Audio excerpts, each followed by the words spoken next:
は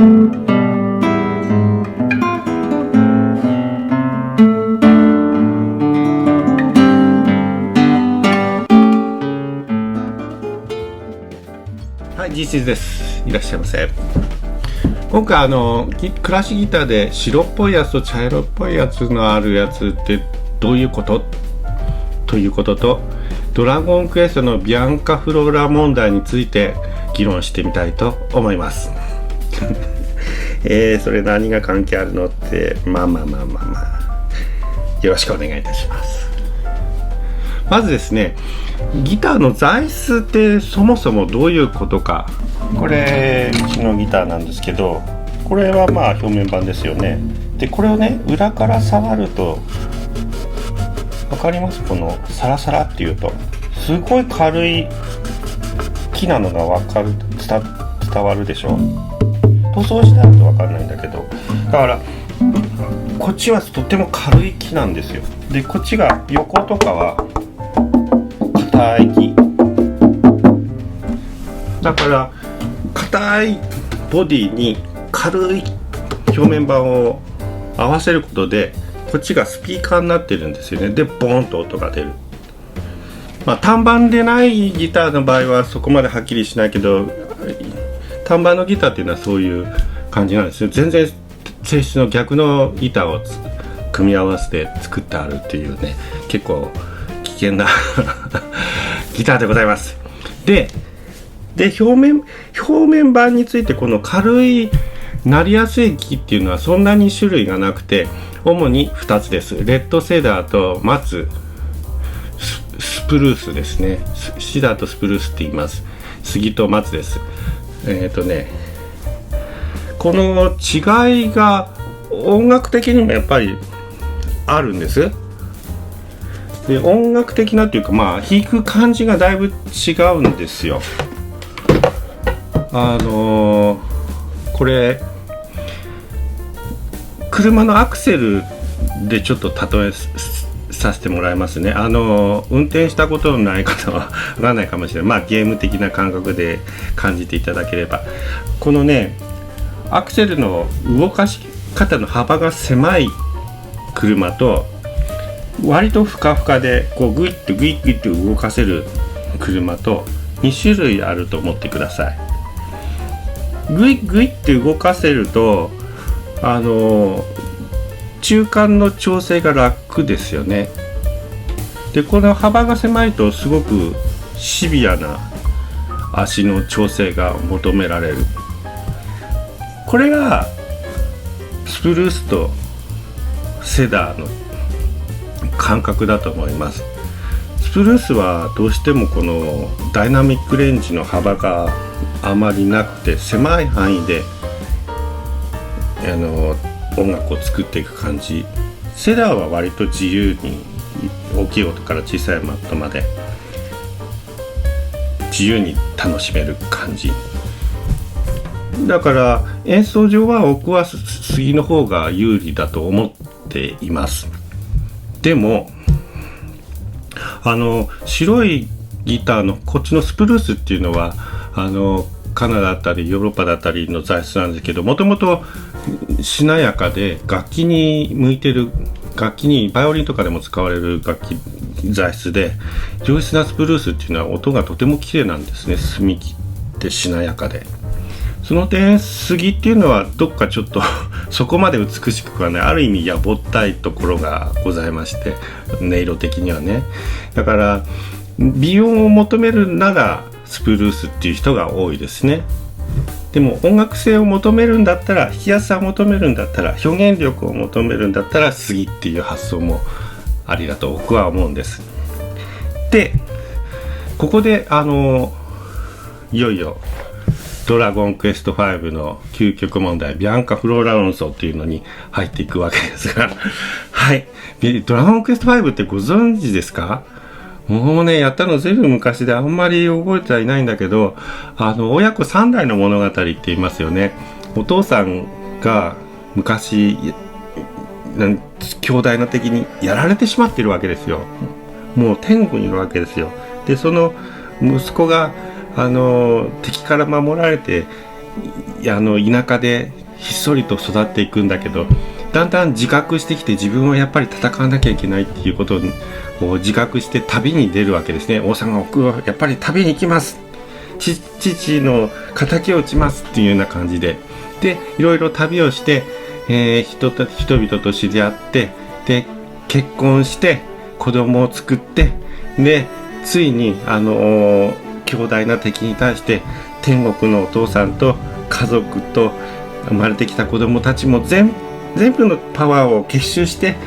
やっつけるっていうね、そういうお話だったはず。違ってたらごめんなさい。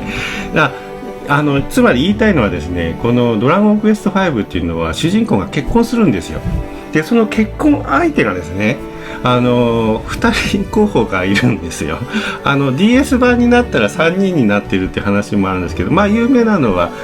2人のビアンカかフローララかって話ですよ。ねえ。でね、1人は自由闊達のびのびに生きたの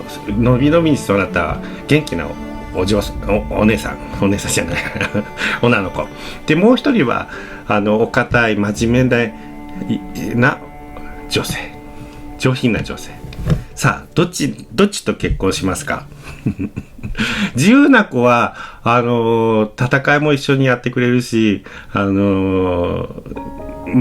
期的にはね戦力になって使いやすい。でイベント的にもこののびのび育ってる元気な子の方がいいと言われる。大体こっちを皆さん選ぶ。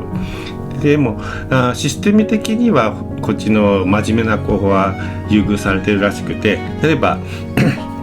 旅先でフローラのお嬢様頑張ってらっしゃいますね、お金をどうぞとかってなんかお金をくれたり、難しい魔法を覚えたり、そうやって腕力では弱いけれども一生懸命主人公旦那様を助けてくれるフローラさん。さあどっちがいいかっていうことなんだけど、これがねまさしくこの松と杉の感じと僕はそっくりだと思います。実際ね僕一回スプルースの白いギター憧れて英国製のちょっと持ってたことあるんですよ。本当にね上品な古典とかを丁寧に弾くと美しい音のするギターだったんだけど、そこでね自分流のね大胆な演奏をしようとするとね、この白っぽいギターはねやらせてくれないんですよ。いや違います旦那様、それは私には無理でございますそうじゃないの、私ができるのは違うのってね。だから無理に力を入れようとすると楽器がそれは違うってならないから、だんだん指が痛くなってきて、でねこれはちょっとさすがに白いギター美しくて憧れてたけどやっぱりこういう上品な女性とは自分は無理なんだなっていうことをね悟りましてね、杉を探したのが今のラミレスなんです。でこちらやっぱりねいろんな自由な大胆な表現が前回リアスの方向のちょっとねガガンってやるところ少し動画にオープニングつけさせてもらったけど、ああいうのはねやっぱり杉のギターの本領ですよね、ああいう大胆な演奏は。で実際世界的な演奏家でも杉を使う人多いですよね。ジョン・ウィリアムスでもバルエコでも。で村地香織さんも今は杉を使ってらっしゃるはず。でもねやっぱり日本でクラシックギターっていうと白っぽいスプルース使っている人がアマチュアの中ではとても多くて、やっぱり単純に音が綺麗だっていうのもあるんですけど、これがねクラシックギターをやる人の性格っていうのがねやっぱりこの自由闊達な性格ではなくて、細かいところを丁寧にやる性格の人がクラシックギターをやっぱりやってる人が多いと思う。だから自然的にスプルースのギター、白いギターをもう愛する人が多くなっちゃう。日本ではね僕みたいな多少のミスはまあしょうがないからもっと音楽を楽しみましょうっていうこの人はあんまりクラシックギターの世界には少ないタイプだと思うんですけどね。そういう人はこう続きがいいと思います。でちょっと2つかな付け足すんですけど、まずね、塗装って結構音が変わっちゃうってことはちょっと付け足しておきます。よくラミレス甘い音がするとかっていう人がいるんだけど、まあそれはそうなんだけど、これは杉だから甘い音じゃなくて、先ほどこう裏から触った感じ、杉ってやっぱり